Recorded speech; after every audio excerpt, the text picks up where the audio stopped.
everyone. I'm Steve, back here with Dr. Nario again. As you know, if you've been watching this channel, Dr. Nario is with Biointegrative Health Center in Reno, Nevada. Nevada. Well, potato. It's actually Nevada. Um, Biointegrative is in Reno, Nevada, and they do all kinds of really cool treatments. At least I think they're cool. So you can check them out online and see what they do. So welcome, doctor. Hi, Steve.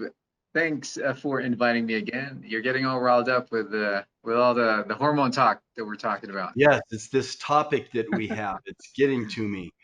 So let's talk about hormone therapy. That's kind of a broad um, topic, but let's kind of narrow it down for people, hormone therapy and performance, maybe athletic performance, muscular endurance, cardiovascular endurance, muscular strength.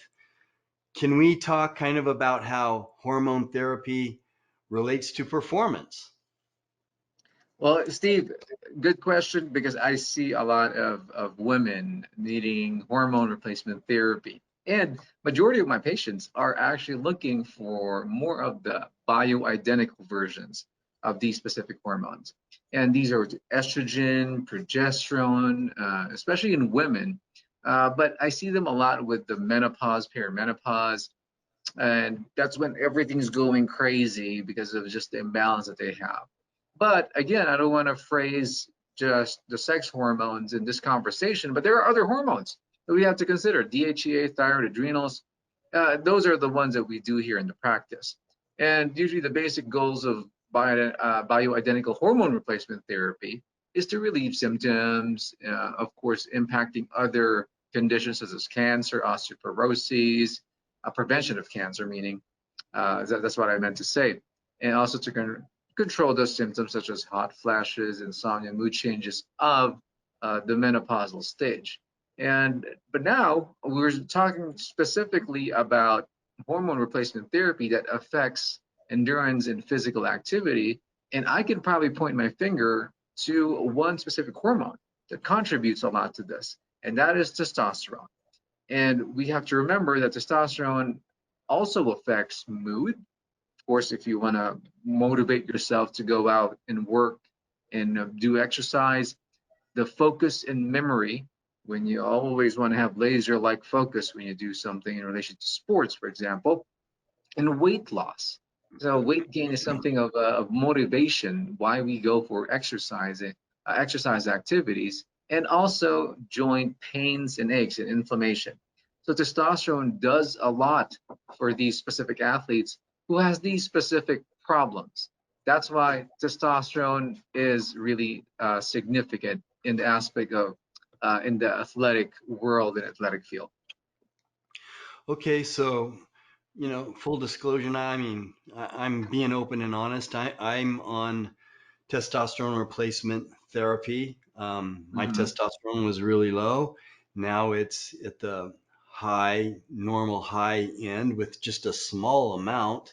There's a number of ways that you can fix this, but how significant is testosterone? I mean, it affects a lot more than what people think, but how significant is testosterone? Well, Steve, yes, there's so many different understandings about testosterone. Stereotypical definition of testosterone: men needs testosterone for muscles and working out. Same for women.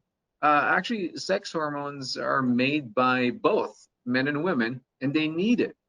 And the thing here is, unfortunately, women kind of needs a little bit less of the testosterone, and men needs more because this is just yeah, the essence of being a man. And we call these also in terms of being an androgen, and also has a big role in reproduction, growth, and maintenance of a healthy body. In men, T is mainly produced in the testicles. In women, it is produced in the ovaries and adrenal glands. In women, makes about 1/10 to 1/20th of the amount of what men produce. What is important in terms of the testosterone in women is that I don't want to put uh, being the star of the show only to be on testosterone, especially for females. You always need to have the balance of estrogen, progesterone, and testosterone so that they all work in symphony. It's almost like Mozart or Beethoven playing this great music in order for you to get the benefits for a female. And depending on the spotlight of this performance, uh, the feeling of well-being, stamina, strength, aggressiveness, and motivation for athletes, maintaining muscle tone. All of these can be achieved with the proper balance. If for women, but if for men, of course, testosterone will be the main star of the show. And another question is, how do we know testosterone needs to be addressed in women? That's one of the more common questions I get. Most of the time, or even for men, let's say, we do blood testing, we do urine testing, and levels are only, as I say, secondary to symptoms. For example, when a patient shows up, "Oh, I have no motivation to exercise, I'm gaining weight." So as I look at these levels, even at low normal levels, sometimes you can consider therapy just to boost them up. Yeah, it's interesting. I had absolutely zero symptoms of low testosterone. You said that's what's most important to go by. I had zero symptoms. I never would have known. But getting it tested, I was surprisingly low. So we had to address it. So Right. just interesting. So, um, how do you treat low testosterone? I know there's a number of ways, Mm. um, but what are some of the common ways? What are some of the ways that are preferred by patients? What do you do? How do you treat it? Well, see, being the natural and being in the natural world that we are and how we approach things, of course, lifestyle modifications, nothing beats that. Stress reduction techniques, adequate rest, counseling can help restore, yeah, libido, for example, is one of the main functions of testosterone. And of course, medical conditions, that's why a medical professional needs to be involved with these hormone therapies that everybody does, because there are other conditions that we need to rule out why somebody is having this problem. But for men, we offer, for men with low testosterone, injectables, oral pills, creams, or gels. Well, I want to stay away from oral pills because of the complication that it has. So the other ones, pretty safe, pretty okay if you are guided. And creams are usually the one that we use for bioidentical, especially for women, similar to, again, what the body makes and not prescription or synthetic.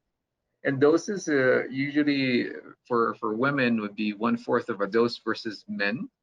And I always caution patients for the excess manifestations of these hormones when being used, because body, especially like I guess this is something that you can vouch for. Body can actually convert testosterone into estrogen, and then you become feminized. You're become crying about chick flicks. You're gonna be, yeah, always just depressed and sad and growing man boobs. So those are the things those are real problems. I'm not kidding. If estrogen starts to build up in a man, so that's why, same for the women. If they get more testosterone, they become more masculine. They turn into a man. You don't want that. And of course, they develop like facial hair. The temper, of course, gets out of whack, and male pattern baldness for females, and even acne. So that's why testosterone is safe when you have a provider that knows what they're doing, and it's dangerous when you just get out of hand and lose control over Okay, so are you saying I should be concerned if I cry during Hallmark movies? it. You'll be borrowing the dress of your wife and What all if I the what if female. I even like Hallmark movies? Is that a problem? I don't know, but hey, I like some of those things too. So I'm not hating on people who likes the Hallmark shows. It's all good.